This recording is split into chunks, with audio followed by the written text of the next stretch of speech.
Hello everyone, welcome back to my Let's Play of Dark Souls Prepare to Die edition. It's been a while since I've recorded last. Mostly it's just been I've been rather busy with college and, well, that's taking a bit more that takes more priority than these, sadly. Sorry guys, but it's kind of true. But either way, in the last episode, last session, we went through the Demon Ruins and the Ruins of Lost Isleth, to which we defeated the Bed of Chaos.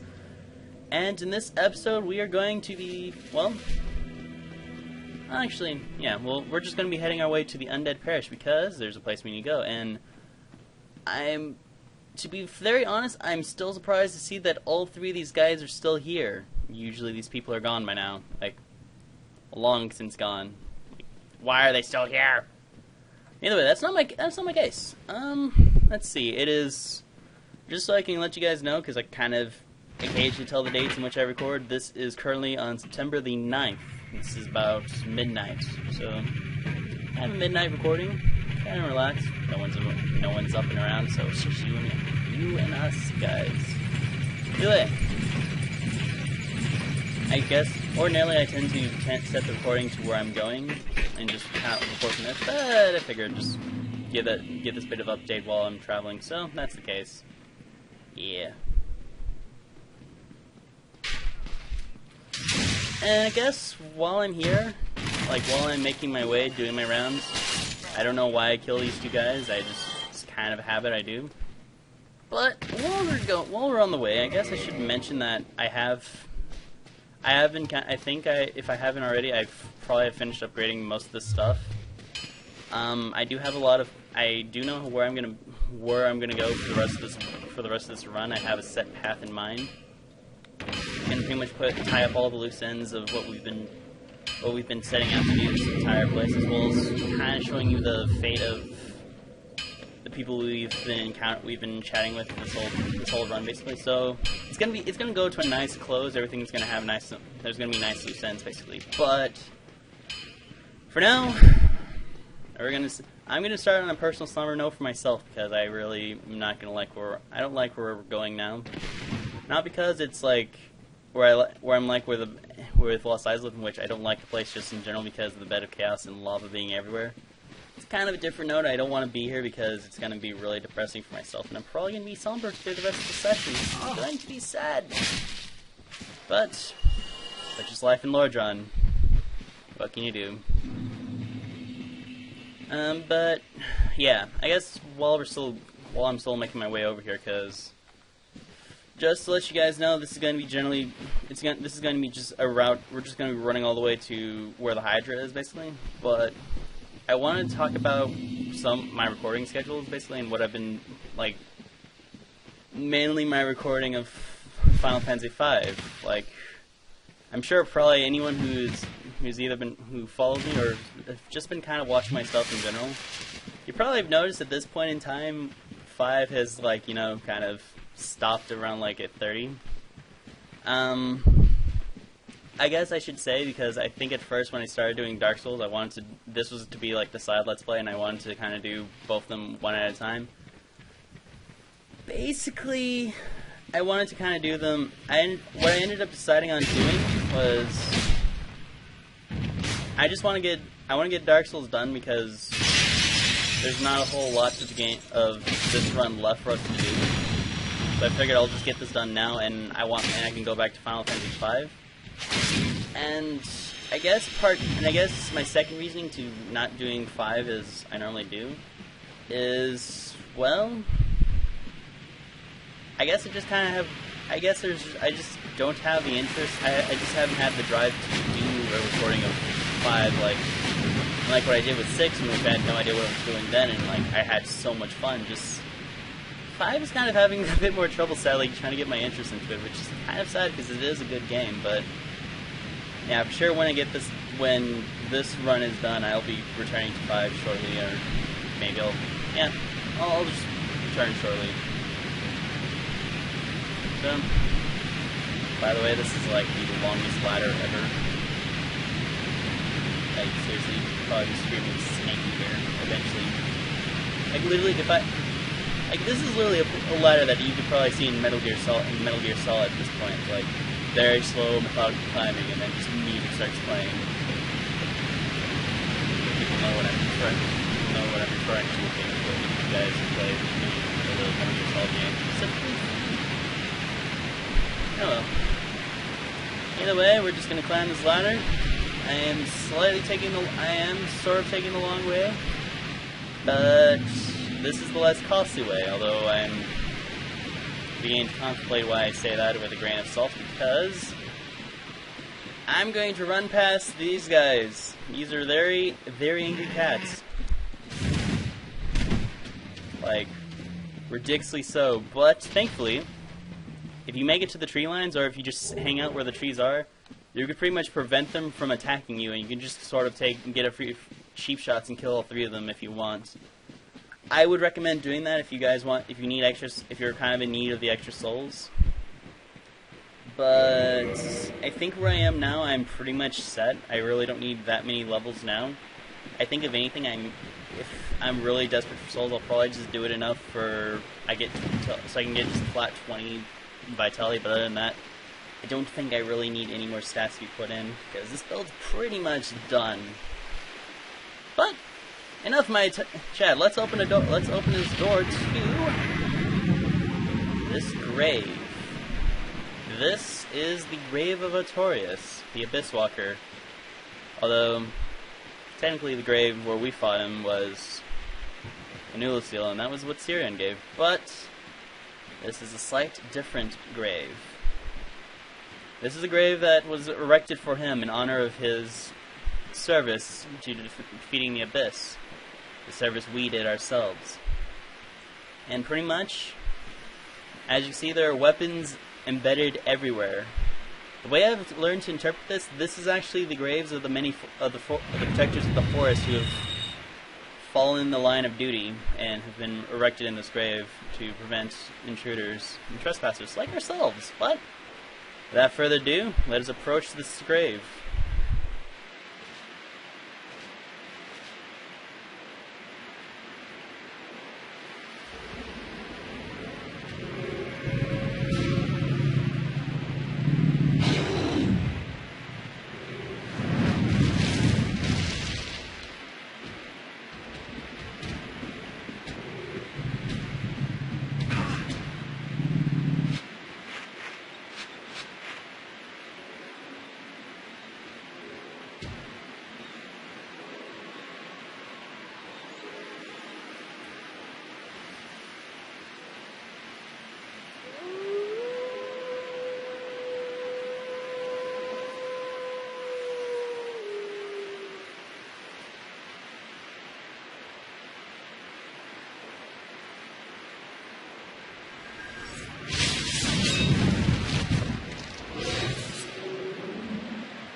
So yes,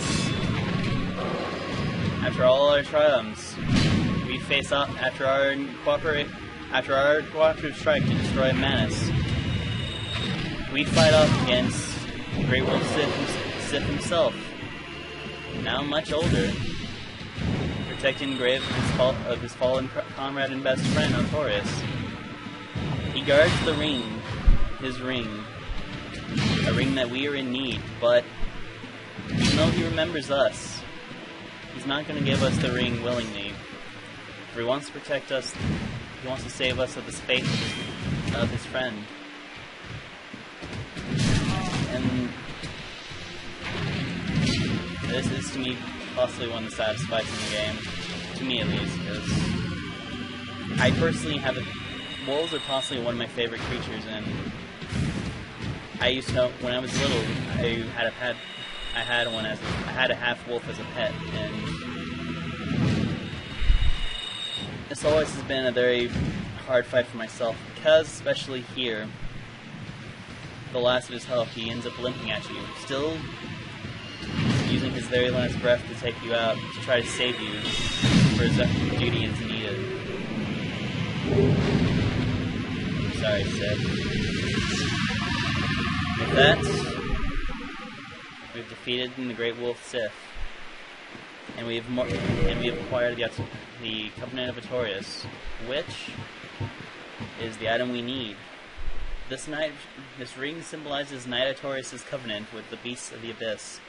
Its wearer, like Artorias himself, can traverse the Abyss. Sadly, that is actually our next destination, and behind his grave is a corpse holding the Hornet's Ring, which, again, I shall show you. One of the special rings granted by the 4 Knights of Gwyn. The Hornet Ring belongs to the Lord's Blade, Siron. By boosting critical attacks, its wearers can annihilate foes. The Syrian's daggers laid waste to Lord Gwyn's enemies. The way you can interpret this, including if you've been to Ulasil, this body is actually the corpse of the Lord's Blade. Died at the grave erected to her fallen comrade and possible lover. So, that is the fate of the 4 Knights. And with that, I will see you guys back at Firelink Shrine to our true destination. And we are back. We have returned to the Firelink Shrine, and we're going to make our way down. We're going to continue on our way. Or, the next destination requires us to go down, to return back into the depths, to the entrance of the New Londo Ruins. For that will be where we are actually going to start. We are finally going to enter that place now. And you guys have noticed I have reversed my hollowing once again. I believe it's been a while. Decided I'd go be human for a bit. So, let's see what has changed. And see what and I shall show you guys what lies ahead now of our new journey. To the ruins of New Londo.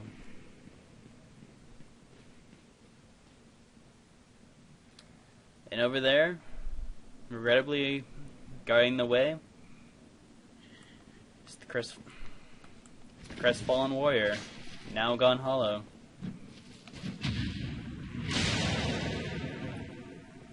Apparently his attempt to attack Frempt, to do something with his life, didn't work. So he came out here and hollowed out completely, waiting for us to put him out of his misery.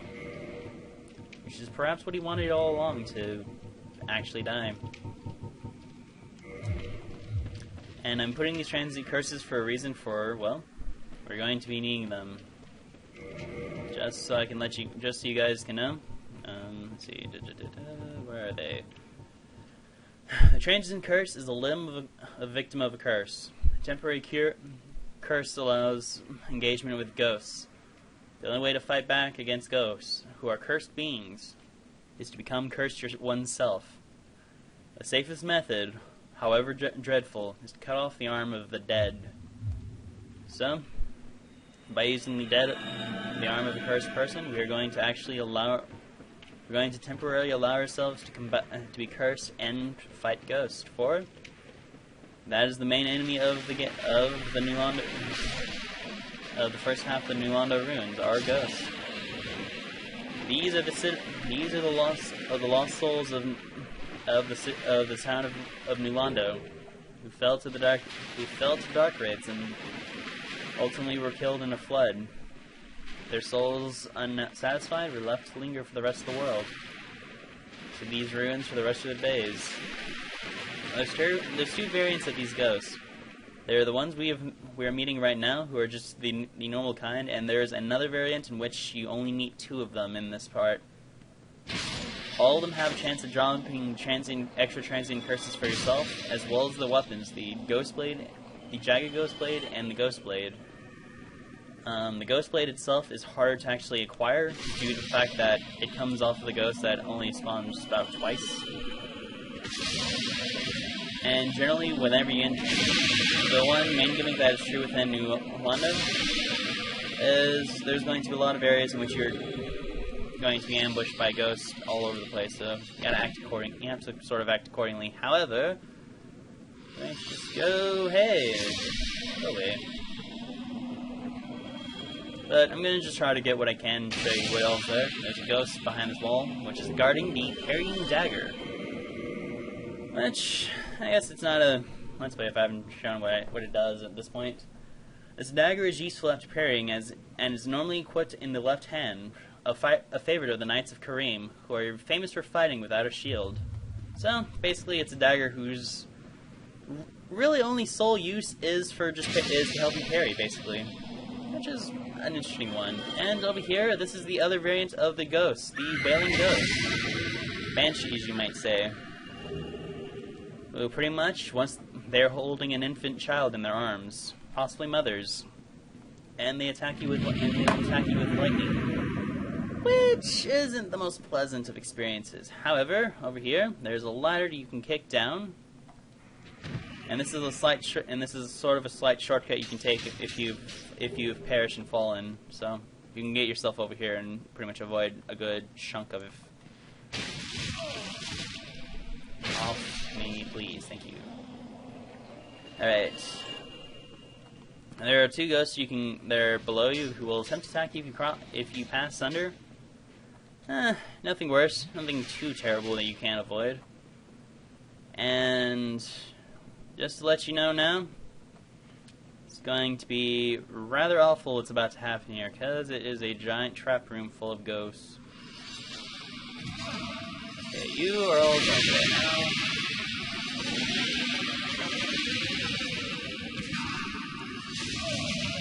Okay. Yeah, this is the problem when you're dealing with ghosts. They will surround you very quickly, and it is rather annoying getting... Hey! Off me! And the fact that they can attack you pretty much from everywhere, so it is rather annoying. Especially when you hear them do that. Oh, wait. You above me? You are.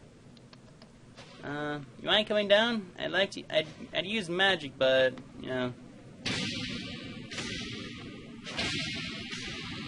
There we go. Alright, that's usually the worst part, and if you go in here, it's still not over. There's still more ghosts to eliminate, to exterminate. But that should be the most of them, and yes, these are skeletons. So, pretty much your next destination is you want to climb this ladder. There will be a ghost waiting for you to attack you while you're climbing, like that guy. I don't know why they do this. It's rather cheap in my opinion, but there's nothing you can do. There's nothing you can really do. However, for now, we just talked to this guy, who actually has a familiar set that we know, as well as a callus that we have. Well, this is a surprise. I get few visitors, save for ghosts. You have the Lord Vessel. Very impressive. I know exactly what your intentions are. You seek the four kings whom I guard over. This is the key to the seal. And with that, he gives us the seal. In the deepest chamber of the ruins. Use this key to break the seal and open the floodgates. Oh, and do not forget, the DarkWraiths reside in a dark void called the Abyss. But the Abyss is no place for ordinary mortals. Although, long ago, the knight Artorius traversed the Abyss. If you can find him and learn from him, the Abyss may prove surmountable. So yes, he pretty much gives you the advice to go seek out Artorius, who he believes actually is alive. Hello there. Sadly, he's not there. What is it? The key to the seal is now in your hands. But what is more important is this guy can actually break curses for you. So if you're cursed, he's actually the one way to do it, and he sells the sorcery of the resist curse, which is sorcery of the red-robed medicine. Remedicine Ingward, guardian of the seal of New Londo. Sacrifice humanity to undo curse. Abhorrent curses eat away at the core of one's existence, and cleansing oneself of curses is no easy task indeed. Just gonna get that, just for why not, and get 3 more transient curses, because it's even. And let's hear what he has to say. Was sacrificed to contain the Darkwraiths. Mark my words, the Darkwraiths are the enemies of man and any living thing that has a soul. They were never meant to roam again.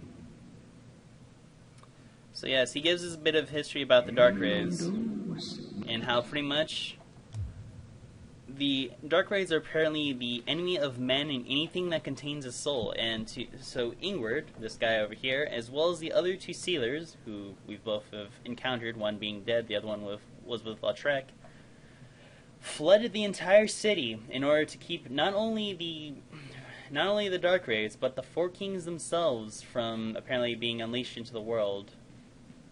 Which apparently destroyed, which according to its key, apparently not only destroyed the city and lost the entire culture, but pretty much killed everyone in the city basically. And pretty much Ingward has been the only sealer to keep to his duty and watch over the town to make sure the Darkwraiths would not arrive.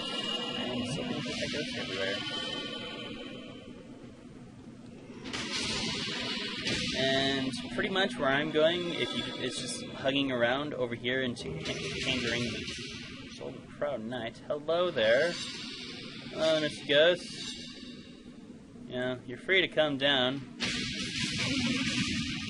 And when I say calm down, you!